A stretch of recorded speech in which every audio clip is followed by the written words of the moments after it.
Muy buenas, Juan, ¿qué tal a todos? Principales errores que comete la gente al intentar perder peso. Principalmente nos encontramos que la gente cuando quiere perder peso no es consciente de las bases. Recordemos que la primera base que tenemos que tener en cuenta para la pérdida de peso es que tiene que haber un déficit energético. Es decir, lo primero es que tenemos que consumir menos energía de la que gastamos. Ese es el primer punto. Luego, a partir de ahí, de ese peso que vamos a perder o que queremos perder idealmente, peso graso. ¿Cómo se puede maximizar esa pérdida de peso graso? Pues principalmente controlando muy bien el aporte de proteína, porque uno de los errores principales que hace la gente es cortar de comer, pero se dedica a la selección de un único alimento. Ejemplo, la dieta de la sandía, la dieta de la piña, la dieta de lo que sea.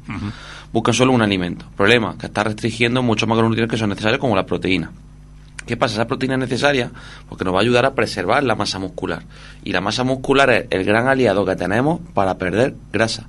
Cuanta más masa muscular tenga una persona, va a tener una serie de beneficios funcionales, metabólicos, endocrinos principalmente. Y esa cantidad de masa muscular nos permite perder más grasa en situaciones, entre comillas, de no realización de actividad física. Es decir, el metabolismo basal, por así decirlo, nos ayudaría en ese aspecto a perder. Problema que como la gente solo quiere ver que baje la báscula, vale, yo puedo perder peso también por músculo. Entonces, claro, efectivamente habrá mucha gente que pierda peso, pero a base de masa muscular, seguramente de grasa no haya perdido apenas nada, entre comillas, o una proporción muy muy pequeña para lo que se podría perder. Entonces, el principal error que podremos cometer es ese. No entender que se necesita un proceso de déficit, no entender que se necesitan otros macronutrientes también para maximizar el proceso y, sobre todo, buscar dieta o buscar patrones que son muy restrictivos. Ese es uno de los principales problemas que nos encontramos, ya que al final el proceso de pérdida necesita de tiempo, necesita de continuidad, adherencia, si no, no es posible. ¿Qué papel juega la nutrición en la pérdida de peso saludable? Bueno, es clave. Como hemos comentado anteriormente, al final, la distribución de esos macronutrientes van a permitir que el proceso sea más rápido o más lento o inexistente. Ya hemos comentado el tema de la proteína. Otro de los aspectos que, por ejemplo, mucha gente le da miedo es el hidrato de carbono. Oye, es que si come hidrato de carbono a tal hora ya empieza a engordar los hidratos de carbono. Es que esto, no, a ver, tienes que ver el contexto global, qué contexto tiene, porque si eres un trabajador que tiene un gasto calórico de 4.000 calorías, ponte tú todos los días con una dieta de 1.500 o 2.000 calorías. Es que va a acabar muerto, no va a ser sostenible a medio y largo plazo. Entonces, principalmente, hay un poco el factor, la correcta distribución de macro y micronutrientes para ese objetivo en concreto. ¿Cuál es la importancia del ejercicio en un programa de pérdida de peso? Es clave también, obviamente, ¿por qué? Porque el ejercicio físico va a tener varios factores. Por un lado, aumenta el gasto energético, lo cual va a ser necesario para ese déficit. Por otro lado, va a incidir también en sistemas como, obviamente, el sistema muscular final, que lo que buscamos es que la realización del ejercicio genere un estrés que le permita luego, junto con la nutrición, generar procesos de recuperación para tener más masa muscular, más funcionalidad, más fuerza, etcétera. Entonces, el papel del ejercicio ahí es clave. Si queremos tener un proceso de pérdida de peso, indudablemente, innegablemente, tenemos que acompañarlo de nutrición y entrenamiento, porque estos dos factores, cuando se aunan, maximizan muchísimo los resultados. ¿Cómo afecta el sueño a nuestro peso y al metabolismo? Afecta por varias vías, pero vamos a hablar en concreto de una, que es la vía hormonal. Principalmente tenemos que diferenciar que hay dos tipos de hormonas, la testosterona y el cortisol. Cuando hay procesos relacionados con falta de sueño, para que hagamos una idea, la testosterona es una hormona buena, positiva, para los mecanismos de ganancia de fuerza, para la recomposición corporal, es necesaria. Pero cuando tenemos falta de sueño, el problema que tenemos es que hay mecanismos que interfieren y que generan un aumento del cortisol. El cortisol es, para que lo entendamos, la hormona del estrés. Entonces, esta hormona influye en los procesos de captación de grasa, de recogida, etcétera, de tal manera que procesos de pérdida de grasa con personas que estén durmiendo poco a nivel medio, crónico, agudo, por así, bueno, a nivel agudo en principio, obviamente, y después, obviamente, a nivel crónico, pueden lentecer los procesos de pérdida de grasa y puede hacer que haya captación o, sobre todo, más sensibilidad o resistencia a la insulina, principalmente, dependiendo del caso. Obviamente, también aquí el ejercicio tiene mucho que decir. Pero el sueño es clave en ese aspecto porque los procesos de recuperación van a estar ligados al sueño. De hecho, hay muchísimos metaanálisis y estudios que evidencian el efecto positivo del sueño, ya no solo en el típico sueño nocturno, es que la siesta también, de hecho, ha mostrado muchos beneficios en deportistas también, con lo cual es una de las estrategias que tenemos que introducir junto con esa nutrición y ese entrenamiento para poder maximizarlo, pero entendiendo que como nos falte sueño vamos a empezar a generar cascadas, entre comillas, hormonales que van a ir justamente en contra del proceso que queremos. Sí. Hablemos de las dietas de moda, que hace pues algunos días hablamos de ellas, en algún que otro episodio. ¿Son efectivas a largo plazo? A largo plazo no suelen ser efectivas, Juan. De hecho, ya lo comentamos en el episodio previo. Al final, la clave de una dieta o de un patrón es la adherencia, la continuidad. Si yo estoy un mes, dos, sí, estoy en ese camino, lo dejo, luego vuelvo y hago 3-4 meses a mi bola, luego vuelvo, eso es una rueda de hámster. No vas a parar de estar todo el rato haciendo el mismo ciclo y no vas a salir de ese periodo. Al final buscamos patrones nutricionales que la persona pueda mantener durante toda su vida. O más que patrones nutricionales, patrones de hábitos de salud. Es decir, ejercicio, nutrición, descanso, que puedas mantener durante un periodo largo o toda tu vida prácticamente. Gabriel, ¿cómo podemos manejar los antojos y el hambre emocional? Bueno, principalmente, a ver, obviamente aquí tenemos que hablar de ese hambre o esa hambre hedónica, ¿vale? Por así decirlo, que no es un hambre fisiológica. Es decir, tú seguramente con la ingesta que ha hecho una persona, pues obviamente puede haber problemas relacionados con ansiedad y demás. ¿Qué podríamos buscar ante esos aspectos? Principalmente buscar los medios o buscar el origen de por qué se está dando esa circunstancia. Puede haber problemas psicológicos que estén dando con un problema de ansiedad, un problema de autoestima, que oye, que es muy necesario incluso apoyarse en otros profesionales como el psicólogo en este caso. Incluso psicólogos con expertise en trastorno de la conducta alimentaria, puede ser muy interesante. Una vez conseguido eso, pues claro, esto no es que yo te dé un consejo de no, venga, ponte a comer solo fruta y verdura y ya está, porque con eso lo solucionas, obviamente eso es un recurso, pero no está atacando el origen del problema. La clave tiene que ser, oye, vamos a localizar cuál es el origen de ese problema. Oye, tienes ansiedad porque la novia te ha dejado, o porque tengo mucho trabajo, no me siento valorado, no tengo un buen concepto de mí. Eso, de fondo, no está diciendo que hay un problema psicológico. El Nutri va a ayudar en aspectos relacionados obviamente con esa educación nutricional y demás, pero si hay problemas de fondo psicológico, totalmente recomendable ir a la asistencia de un psicólogo, por supuesto. Hablemos de metas realistas de pérdida de peso. ¿Se puede establecer? ¿Se puede conseguir? Totalmente. Al final lo que buscamos es que también se hagan objetivos realistas. El problema es que la gente, cuando hace las cosas, no tiene un proceso de cuantificación, valoración. Y esta valoración es clave en todos los procesos, porque si tú tienes un punto A y quieres un punto B, tú puedes trazar micrometas que te permitan día a día conseguirlo. El problema es que la gente dice, no, peso, lo que sea, me da igual, ¿vale? Y quiero bajar 20 kilos. Ya está, simplemente por la idea de que quiera bajar 20 kilos, no verdaderamente porque es que verdaderamente necesites perder 20 kilos. Posiblemente a lo mejor esa persona con 5 kilos menos va a estar mucho mejor, pero porque aumenta también su masa muscular y estéticamente se ve mejor. Y no es necesario perder 20 kilos porque la gente piense que el peso es la problemática. Entonces, principalmente la clave tiene que estar en esa segmentación de esas micrometas, ¿vale? Que pueden ser, y incluso yo muchas veces invito, y lo conectaremos seguramente con el punto siguiente, que con aspectos sociales. En muchas ocasiones también las personas muchas veces hacen actividad física solas totalmente. Oye, el componente social puede ser interesante en procesos de recomposición corporal, porque al final hay días que, tenemos que ser sinceros, nadie, ni yo como profesional, ni un deportista de alto rendimiento, nadie tiene 365 días al año de alta motivación.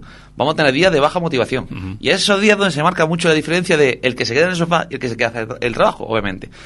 ¿Cuál es el aspecto clave? Que muchas veces esos momentos en los que hay me da pereza, etcétera, un grupo social, desde el punto de vista del comportamiento, puede ser interesante para que tú sigas ese día, aunque no te apetezca, oye, que he quedado con mis colegas para una pachanga de fútbol o un partido de pádel o lo que sea.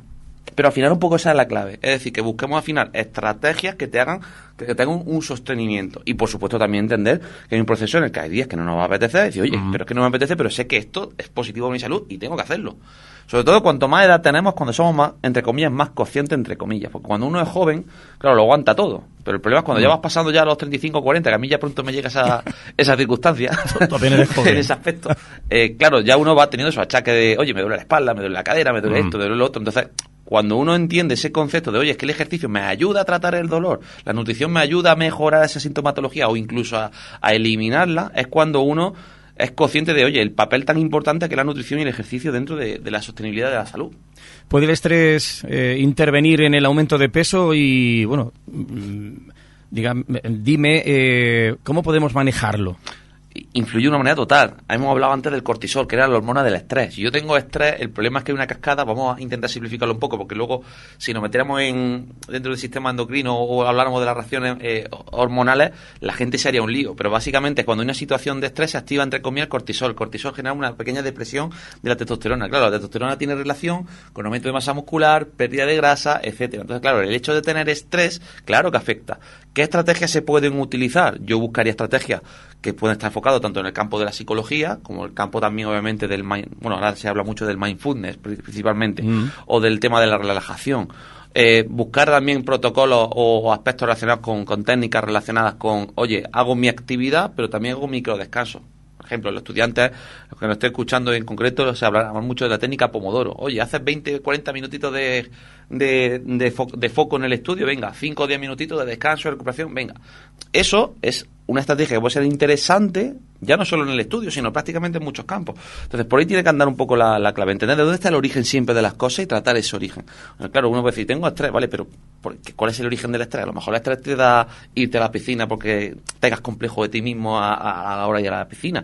Y luego verdaderamente realmente objetivamente dice, oye, esa persona no está tampoco mal para que tenga ese complejo, pero tenemos ese autoconcepto en muchas ocasiones, tenemos nuestras inseguridades, entonces en muchas ocasiones es clave trabajar eso desde la raíz, desde el origen. ¿Por qué tienes inseguridades? Porque por mucho que intentemos poner parches, yo te pongo esta receta, te pongo esta dieta, no, escúchame, si de origen tú tienes ese problema, es necesario trabajarlo. Hoy no estamos metiendo mucho en campos obviamente relacionados con la psicología y el comportamiento, pero es que es clave, el ser humano no depende solo de una rama, es que depende de varias.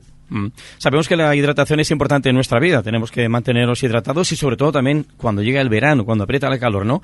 ¿Es importante la hidratación en la pérdida de peso? Totalmente, porque mira, en procesos relacionados obviamente con el ejercicio físico, al final necesitamos hidratación. Y ya sabéis, el ejercicio genera más gasto energético, factores positivos a nivel hormonal, factores positivos a nivel obviamente de salud.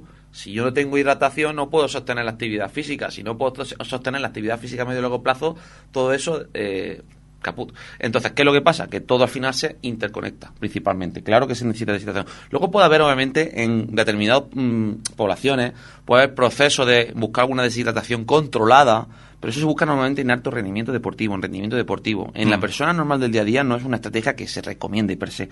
Pero, sin duda, si yo tuviera que buscar una persona de la calle o trabajar con una persona de la calle, sin duda, controlar ese aspecto de la hidratación es clave. Bueno, el tema de retención de líquidos. Sí. Fuera del guión, ¿no? Retención de líquidos. ¿Por qué se produce esa retención de líquidos? A ver, ¿porque no se bebe la suficiente agua? No, a ver, ¿no? Puede haber varios factores, ¿vale?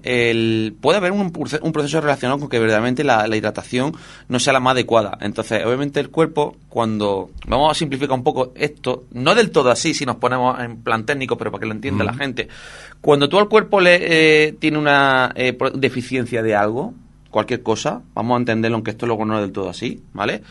Cuando tú le metes cualquier nutriente, cualquier sustrato, si hay deficiencia de ese sustrato, va a intentar almacenarlo, porque no sabe el cuerpo cuándo va a volver a retenerlo. Por eso tenemos captación de grasa, tenemos un gen del ahorro. Si yo como, ¿por qué el cuerpo almacena energía? Porque tenemos un gen que nos permitió sobrevivir, que era, oye, el gen del ahorro, y voy a intentar mantenerlo y guardarlo en grasa, ¿vale? Pero tiene sus componentes genéticos también.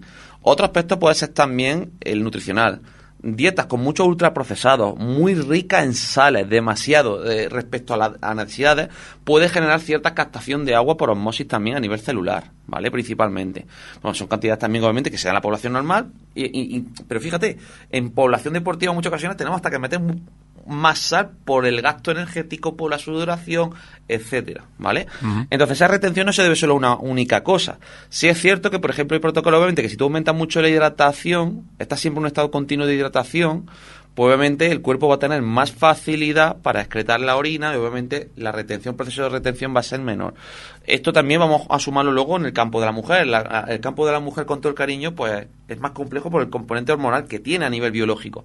Entonces eso también hace que ella en muchas ocasiones tiene más propensión a la retención que a los hombres en concreto. Entonces no se debe a un único factor. Pero sí es cierto que si tuviéramos que trabajar factores relacionados para mejorar ese proceso, oye, mejorar la hidratación, controlar el consumo de sales desde un punto de vista de las recomendaciones normales para la población en concreto a la que se destine, mejorar el estado de nutrición y actividad física. Eso va a hacer que en gran medida el proceso de retención se elimine bastante. Muy bien. Ya por último, ¿cómo podemos mantener esa motivación que anteriormente citabas durante el proceso de pérdida de peso? Que, bueno, es difícil mantener esa motivación para terminar, pues, consiguiendo la meta, ¿no? De adelgazar, ¿no? Pues la clave, yo siempre digo, objetivo a corto, y medio y largo plazo. Si tú te enfocas solo en un objetivo de quiero perder 20 kilos, esa no suele ser una vía adecuada.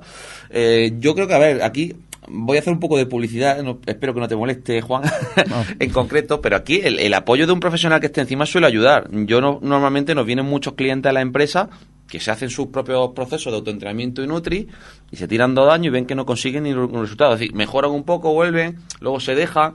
Entonces, el efecto rebote que... No, bueno, el efecto rebote, es que la persona, el hecho de que haya una persona encima que te pueda leer la cartilla con todo el cariño, suele funcionar bastante bien. A la gente al final que tenga una persona que esté encima en plan, hostia, tengo que hacer esto que si no Gabri me echa la bronca. Suele funcionar. Luego, por supuesto, hay gente pasota y pasota. Pero obviamente al final el apoyo social que hemos comentado anteriormente, el apoyo de profesionales, las revisiones, ese aspecto suele ayudar bastante desde el punto de vista de cierta continuidad.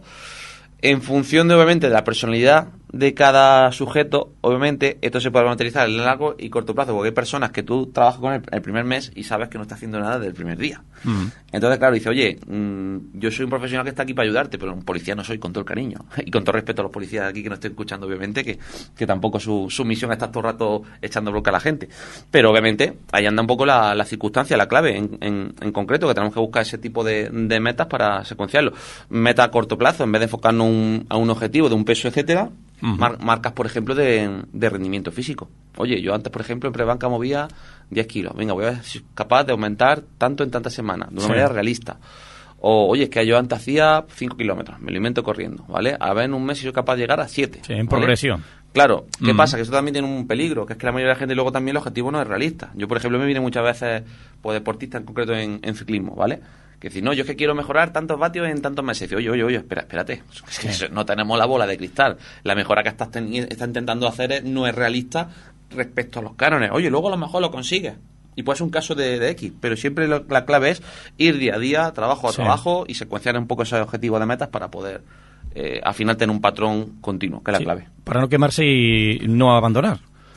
Al final, más que quemarse, si tú te estás quemando es porque lo que te estás haciendo te está implicando mucho esfuerzo, verdaderamente, y no estás teniendo claro el foco en el que estás. Porque el problema es que muchas veces las personas también cambian de opinión cada 2x3. Y eso es una cosa importante.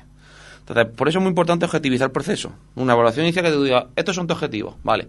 Si tú estás haciendo eso y luego de repente cambias de opinión y dices, oye, ¿tú te acuerdas lo que me pusiste en tal fecha? ¿Lo estás haciendo? No. Entonces, muchas veces hay que hacer pensar al cliente. Cambia mucho de opinión. Sí. Y claro, ese cliente que cambia mucho de opinión, ese no va a conseguir nada a largo plazo normalmente. Porque está dando tumbos. No tiene un foco claro. Entonces, el foco claro va a hacer que ese proceso de continuidad no sea estable, y recordemos, la continuidad ahí es la clave. Claro, y seguir las normas. Pues Gabriel, aquí ponemos el punto y aparte. Ahora desear que tengas un feliz verano. Ya llegan las vacaciones y demás, y ya en septiembre volveremos. Ponte al día con Gaby, con estrategias saludables para la pérdida de peso que hemos hablado hoy. Que tengas un feliz verano y, como siempre, gracias por estar aquí con nosotros compartiendo tanta experiencia y tanta sabiduría. Nada, igualmente a todos y pasad buen verano.